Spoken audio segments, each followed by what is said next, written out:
Theatrisation की जो प्रक्रिया है वो जारी है।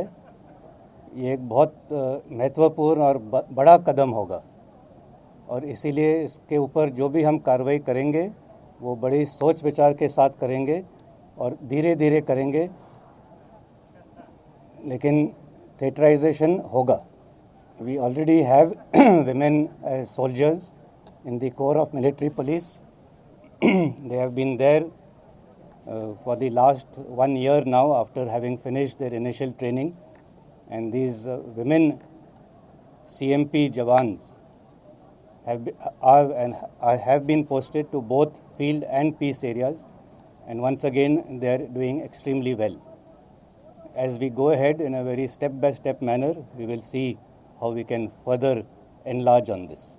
The character of war has been changing over the years, and over the years technology has come to play a more and more important role in the way wars are prosecuted, and that will always be the way forward. As far as induction of technology into the armed forces are concerned, I would like to reiterate that we are in no way behind as compared to any developed or developing country in the world.